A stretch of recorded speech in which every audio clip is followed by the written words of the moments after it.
coming at y'all with another live Q&A. Appreciate everybody tuning in. Uh, getting ready for this game. Getting ready for this game for yo. It's gonna be a real big one. Um, just really looking forward to it, man. Real big time game tonight. Honestly, I had a pulse and I had an idea. I felt like the Suns would win game one. I felt like the Suns would win game two. I felt like the Bucks would win game three. Honestly, tonight I have no idea. Like tonight, I don't really have a feel for this game on who I think gonna win. I guess if I had to put money on somebody, I guess I maybe would put money on Milwaukee tonight since they're at home and has so much momentum right now, and the team is playing with so much momentum right now. But honestly, man, I don't know. Like this could go either way, yo. This could go either way, yo. But looking forward to this matchup, yo. It's gonna be a real good matchup tonight. Like I said, man, I'm gonna try to get y'all a post game video tonight, man. It may not be right away, but I'm gonna get one tonight. I've been slipping with those lately, but just tell me what y'all think gonna happen tonight, man. Game four, big time matchup, man. To me, this is the biggest. Obviously, every game from unless Phoenix wins tonight, I think every game from here on out is a huge win. This is a fun series with two teams who ain't done it, or who either ain't done it or who ain't done it in a long time. So I'm looking forward to see what happens tonight, man. Y'all talk to me, tell me what y'all think. And appreciate everybody tuning into the live. What's up, Samuel Pate? Appreciate you tuning in. Go Bucks. I hope we win. Hey, it's gonna be a good one, yo. I'm looking forward to it. Like I'm really looking forward to it. I can see this game going anyway. Like I can see this game going anyway. That's what makes it really exciting. I kind of had a feel for the first three games. For this one, I don't know. So for me, that's what makes this one so exciting. Let's see. What's up, Florida boy? What's your take on Richard Sherman? Yeah, I seen that, man. Obviously, it's hard for me to really say right now because all the information ain't out yet. Apparently he just something with a hit and run and he being investigated for, and he went over to the in-laws' house trying to get in. I'm gonna say this like I say. Now, clearly, it don't help his situation as far as him being a free agent and somebody picking him up right now. Rather, he's innocent or guilty or whatnot.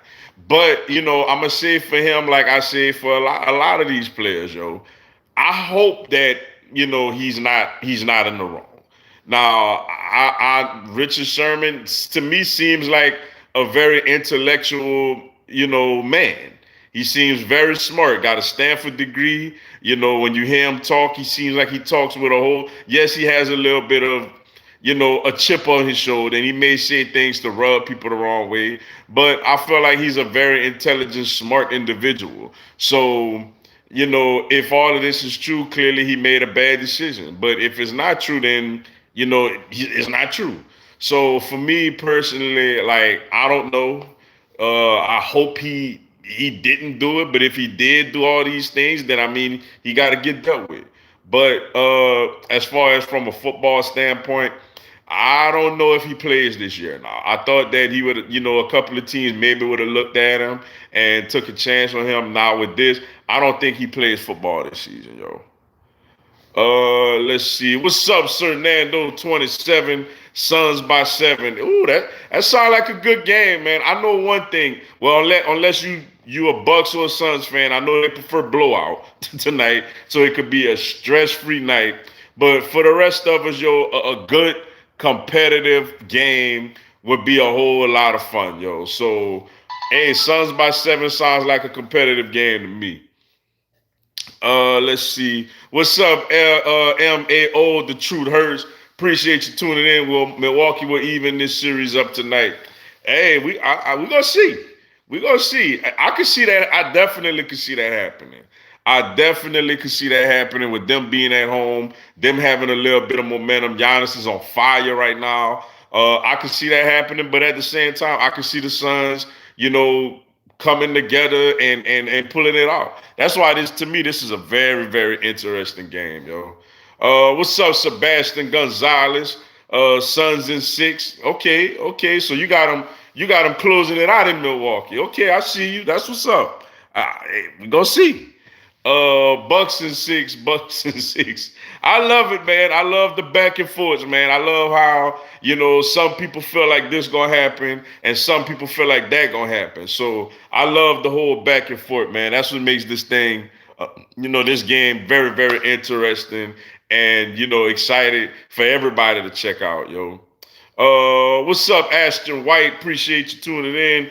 Bucks and 7. Okay, we got another prediction with a team closing the series out on the road. Okay, hey, if this series goes 7, man, that would be awesome. I'll say that. Like, I'm a dog in the hunt, but if this series goes 7, that'd be absolutely awesome, yo.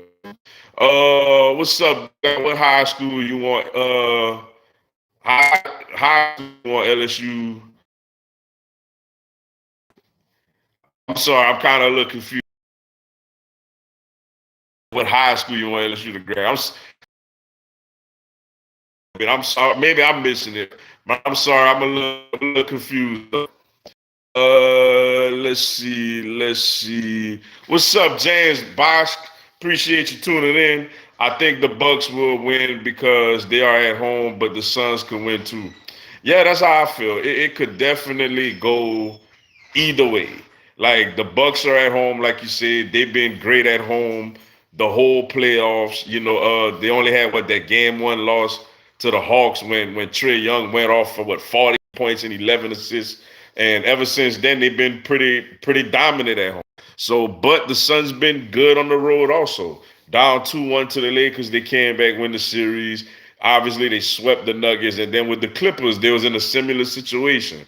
Took the first 2 games at home, got beat pretty heavily game 3 on the road, and then they came back game 4 on the road and came back game 4 on the road and got it done. So I could see it definitely going either way. So I'm just excited to see what happened because I could definitely see it going either way. What's up, Jalen Hurts? The unofficial Jalen Hurts, I'll say. Appreciate you tuning in. NFL preseason is coming. Yeah, training camp is like 2 weeks away. Training camp is 2 weeks away, and I'm definitely looking forward to that. I'm ready. As you can see, I'm ready. Can't wait, yo. Can't wait. I think this team is going to be a lot better than people are anticipating. I'm not quite a Super Bowl contender, but I definitely think this team could win the division. Bucks by 20 again, man. All right, another Bucks by 20. Okay, we'll see. We'll see. Yo, I'm looking. We'll see.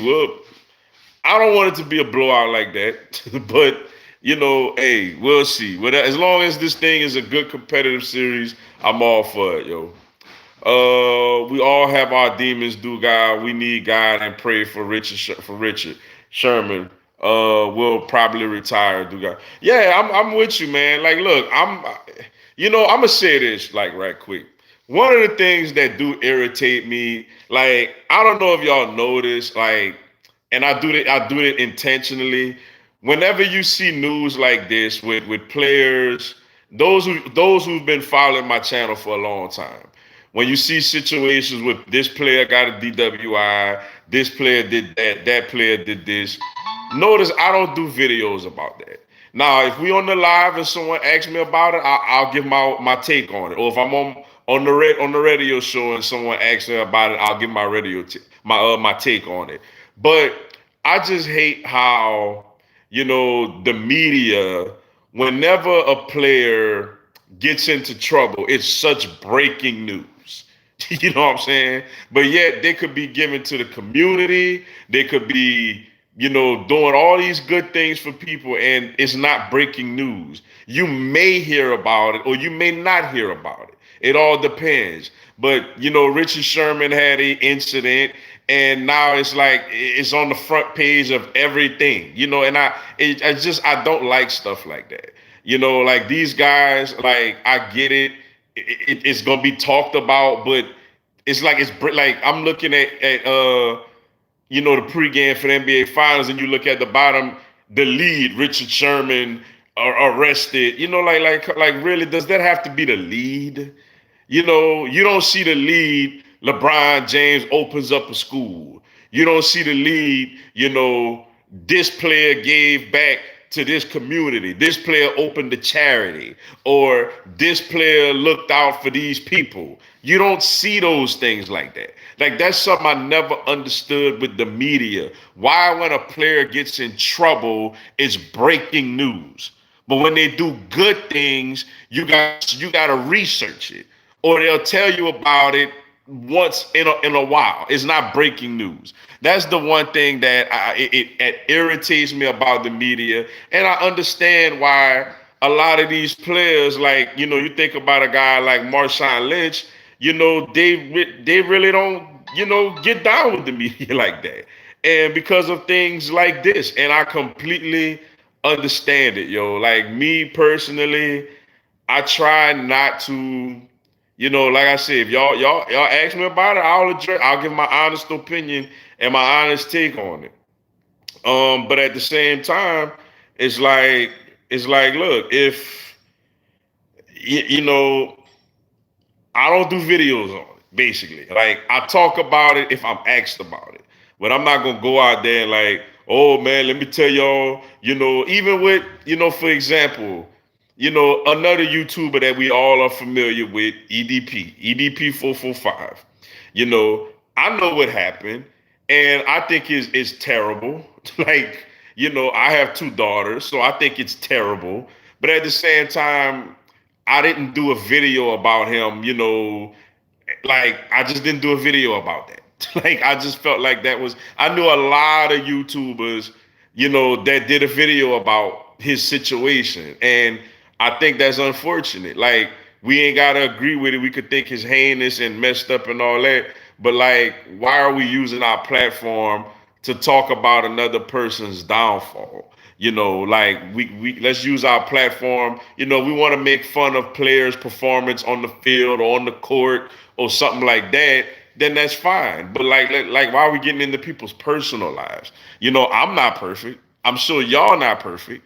Like, I don't want to make a mistake and it's front page, on ESPN. But yet, if I do a lot of good in the community, it's not front page on ESPN. And I'm sorry I kind of went on a rant about that, but it's just something that's been bothering me for a while. But yes, you're right. We need to pray for him, and I think it is a good chance, that he will retire after this.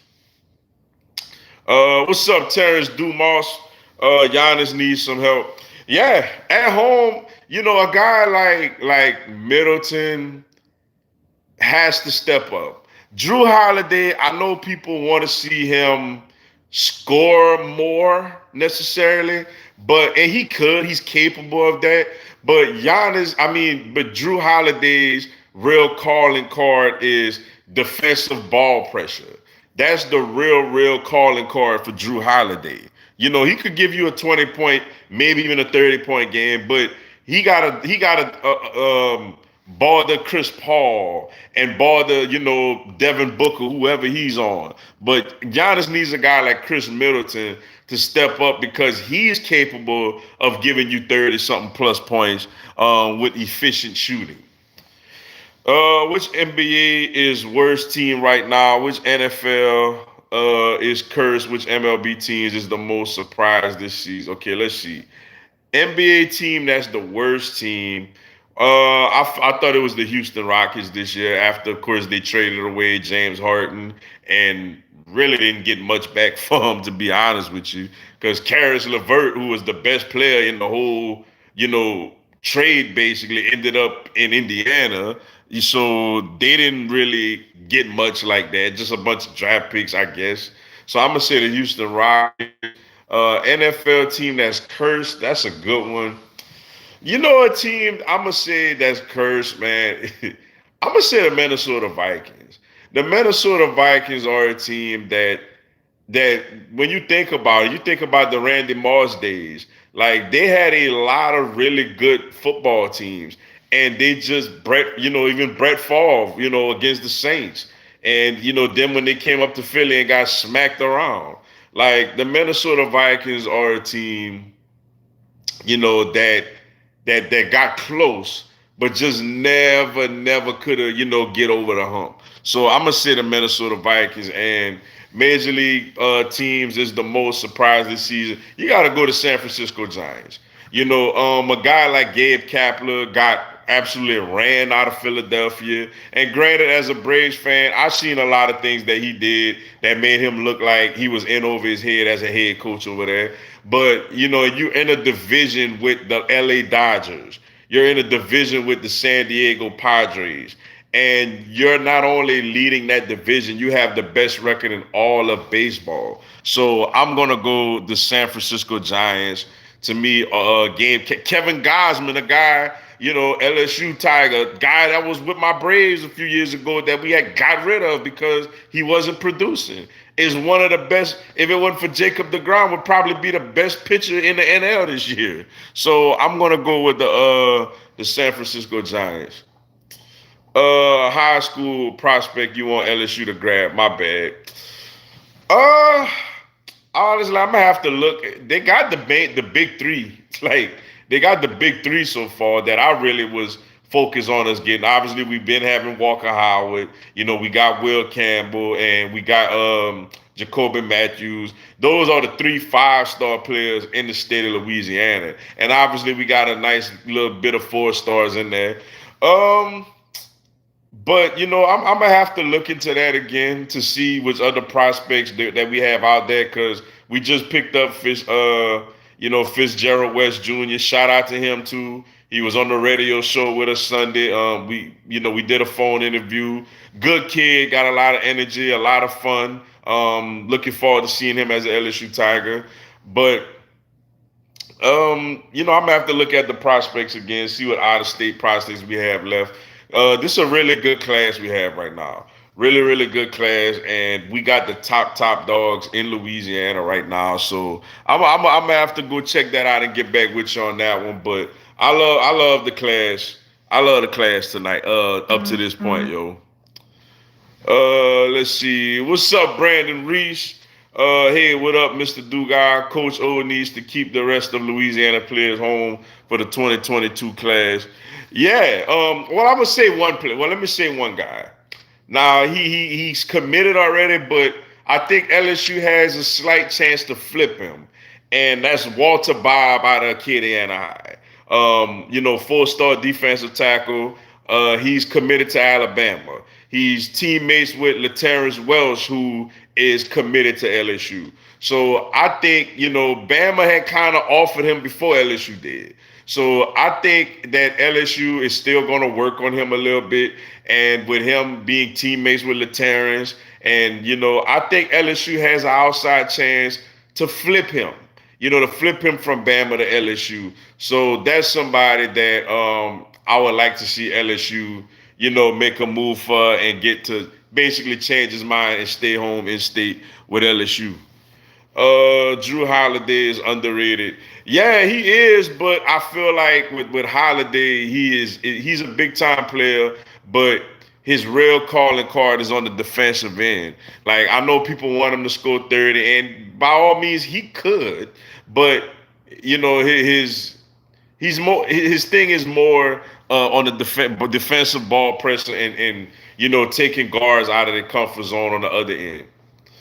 Let's see. Wiggins, Emory Jones, Citizen, Preston, Jamar Tapp, Kendrick Law need to stay home. Yes, especially Wiggins. Wiggins slipped my mind, man. Wiggins from Madison Prep. That guy is a monster. Like, he's a monster, yo. I think his recruiting is gonna really definitely go up, as the season goes along. If you watch I watched the battles with him at the LSU camp, and him and Will Campbell went at it, yo. Him and Will Campbell definitely went at it. Those guys had great battles over there at LSU camp. So Yeah, I think it's gonna be, definitely those guys too. Great points there, yo. I want to see all of them, man. But Wiggins would definitely be somebody, and he's a traditional defensive end. A traditional defensive end already has the body type, already has the get off and all that. So that would be a guy that would definitely come in and make some plays for LSU. That he's somebody also. Let's see. I'm gonna get to people I didn't get to yet while I could. What's up, Terrence Verse? Appreciate you tuning in. How much does a good dinner cost where you, where you live? I mean, a good dinner, not necessarily where I live. I mean, a good dinner, I guess 50, $60 would, I'm talking about a dinner for two. I guess would be good for anybody. I guess. People sleep on my San Francisco Giants. We got Will from Mississippi State from the draft. Yeah, the Giants are doing their thing. Yo, I'm not sleeping on them. Like, I tell you that much. I ain't sleeping on them at all. Like they're having a great season, doing their thing. And a lot of people giving up on Gabe Kapler, Kevin Gosman, people started kind of forgetting up, though he's injured right now. People kind of started forgetting about Buster Posey, and they out there doing their thing and winning games and getting it done, yo. Shout out to you Giants. What do you think about Devontae Smith? I think he's gonna be good. I think he has the ability to be. I did a video on him yesterday about the potential he has as a rookie. I think he's gonna be very good, yo. Everything is lined up for him, to be a successful player. He has the production, you know, and I thought back to when he was a freshman at Alabama. Freshman receivers, it's hard for them to really get out there and make plays, especially when you already have guys like Jerry Jeudy, and they had Jerry Jeudy, Calvin Ridley, you know, Waddle, and all these other players out there. It was difficult for him to go out there and make plays. And as a freshman, he caught a game-winning touchdown against Mississippi State that Jalen Hurts threw to him. And obviously, we all know he caught the game-winning walk-off touchdown in the national championship on 2nd and 26 from Tua. So, well, when I thought about that, I thought about this is a guy that's going to come in, and he's our best receiver already. So he's gonna come in and be expected to make plays, and I think as long willing he stay healthy, I think he's going to make those plays. A guy called Mahomes a bum, then said Justin Herbert is better than his Mr. Dugai. It is a rival between Mahomes versus Herbert. Mahomes is not a bum, obviously, but I will say this: I ain't gonna say Herbert better than Mahomes neither, but Herbert is pretty good, yo, and I definitely do think Herbert versus Mahomes is a nice little quarterback rival in the AFC West for two times a year going forward. That's a really good rival over there, Herbert and Mahomes. Herbert is pretty good. Herbert is going to be as good as he want to be. The Vikings are definitely a cursed franchise, especially since they've played in 4 Super Bowls in their history and lost all of them. They haven't been to one Super Bowls 11 since 11 in 1976. Yeah, like my whole lifetime, remember watching the Minnesota Vikings, like especially when you think about that 1998 team when they were 15-1. You had Randall Cunningham. You had a rookie dominant Randy Moss. You had Chris Carter. You had Robert Smith averaging almost 5 yards a carry. You had Jake Reed. You had John Randall defensively. You had the late great Orlando Thomas. You had players. You had really good players. Like that team was 15-1, and they lost to an Atlanta Falcons team that was not as good as them. They played well with Jamal Anderson and all those guys, Chris Chandler, but clearly the Vikings were the better team. And then, you gotta be cursed when you have a kicker who never missed a kick all year, and he's at home with a chance to basically put the game away, and he misses a 30-something yard field goal indoors. That team is cursed. Like, I'm sorry. All right, a couple more before I go. The Saints are also cursed. Well, yeah, they cursed, but they're not as cursed as the Vikings. The Saints got them one. Saints won them one. I get it. Recently, they've been cursed, and before the Super Bowl, they was cursed, but they got them a Super Bowl. You know, the Vikings ain't never even got one.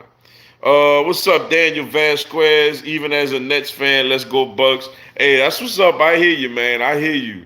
Last one, y'all. Let's see. It would be nice if Coach O is able to get Kamari Wilson, 5-star safety from Bennington, Florida, #1 safety in the country, 6'1", 195. Him and Matthews would be a good duo in that secondary. Yes, it would be, yo. And I know he definitely on the radar. And like you're right, it would definitely be good to get him. And Coach O is a relentless recruiter, so I have all the faith in the world in him with that. But all right, y'all, man. That's all I got for y'all tonight. Appreciate y'all tuning in. Tune back in with me tomorrow, an hour earlier, 6:30 Central to 7 Central. I'm gonna have another live Q&A. But in the meantime, y'all enjoy this game 4. It should be a really, really good one. Definitely looking forward to it. If I didn't get a chance to respond to your question and comment, hit me up on the comment section in the video or get at me on my social media, yo. Until then, y'all enjoy this game. Talk to y'all tomorrow, Lord willing. Y'all have a good one.